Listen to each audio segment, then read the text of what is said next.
Hallo und willkommen.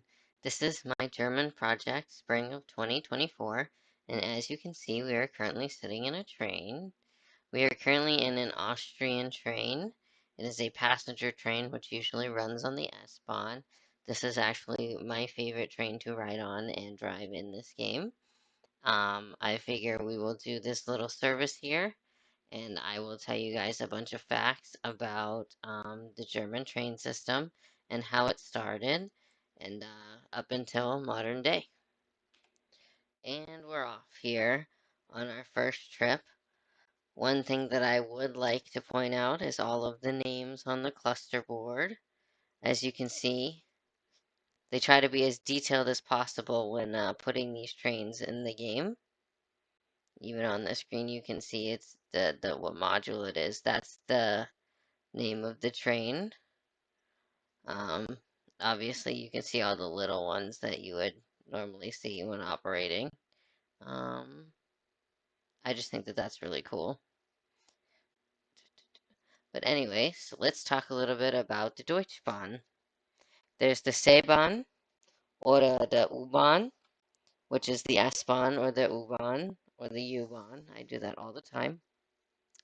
Um, the S-Bahn stands for the Schnellbahn or the Stadtschnellbahn, which is the fastest or the fast public transit system. And the U-Bahn is named the Untergrundbahn, which means underground, because most of it is underground railway. The U-Bahn has four systems in Berlin, Hamburg, Munich, and Nuremberg. Um, and the S-Bahn has 14 systems, which run between Berlin, Bremen. Oh, there's another train. Berlin, Hamburg, no, Berlin, Brennen, Dresden, Hamburg, Hanover, Magdeburg, Mitteldeutschland, Munich, Nuremberg, Rhein, Neckar, I think I pronounced that right, Rhein-Ruhr, Rostock, Stuttgart, and Rhein-Main. The history of the S-Bahn we'll do first, because that one's a little bit more broad, I would say. In 1882, steam power trains led to the development by the Prussian state, or Berlin, at the time, into making suburban railways because of the traffic between people and all of the navigation of the city. So they created it, and it connected the eight intercity systems. The Berliner Stadtbahn, which was the first train system that was developed in Germany. In 1906, the Prussian state opened the Hamburg Altona Stad- und Wurtenbahn, which connects Hamburg, Altona, and the Blankenese. In the 20th century, or by 1924, all of the trains in Germany have transitioned to electric.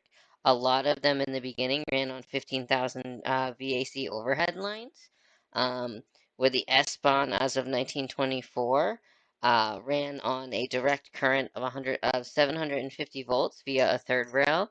And a third rail is actually when they get power from the rails itself. The power point actually sends through the rails to the car rather than doing the overhead lines as you see right now in our trip. Let me see if I can switch the see outside some of the trees and some of the houses in the design.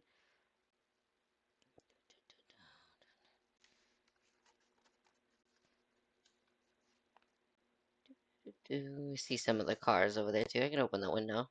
It doesn't open that much, but I can open the window. Now a little bit about the U-Bahn. It was originally adopted by Berlin, or in Berlin, but went on to be the name of the Hamburg Public Transit system for their tram lines because they had tram lines that ran through the city.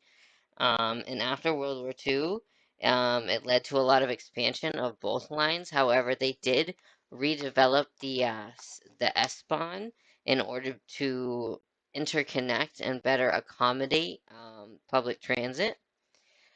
Um, a lot of the history that I've read from World War II to now talks about how. Oh, I gotta slow down a little bit. Ooh.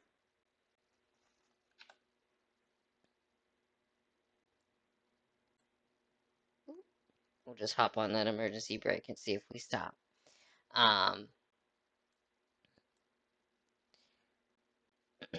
Ooh, I think we might. Ooh, I think a little far. Ooh, no, I actually made it. Cool. So, that's a little bit about the history. But a lot of what I've read in terms of development of the German rail system happened after World War II, and they actually rebuilt a lot of the S-Bahn and a lot of the actual individual railway systems to interconnect a lot better. Um, Another thing that I'd like to mention is the ticketing system in Germany. They run on a proof of payment system, kind of like we do here in the US, where you have to buy a ticket. There's not necessarily a gatekeeper you have to go through in order to get on. However, they do have a thing called a Fahrkartenkontrolleur, which is a plainclothes officer that operates as an inspector essentially, and they will go around and randomly inspect people, and they will check tickets. And as of 2016, a fare evasion ticket is about 60 euro. So that is a pretty steep ticket. But that's a little bit about the history and the ticketing system.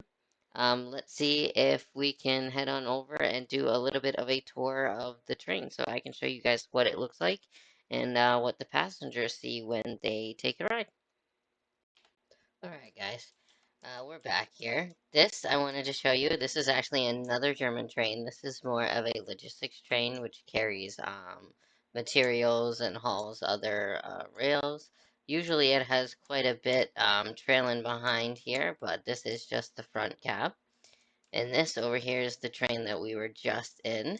As you can see, it's got two heads on it, so you can go either direction.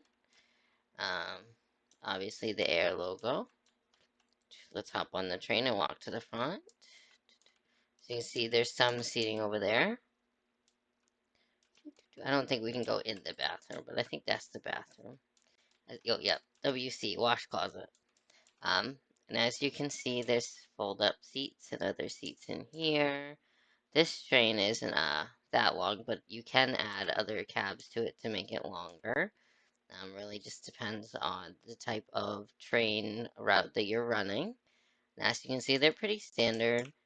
And then you go in here, and this is just where we were before at the cluster board. And then this is like the main battery and circuit breaker and all the information. This is just an extra seat, which you could pop. Oh, that's cool. You can pop it down. I didn't know that. Oh, that's cool. And that's how you call the signaler, and obviously the emergency brake. But yeah, that pretty much sums it up for the train and my project. I hope that you enjoyed the little bit of simulation that you had, and thank you for listening.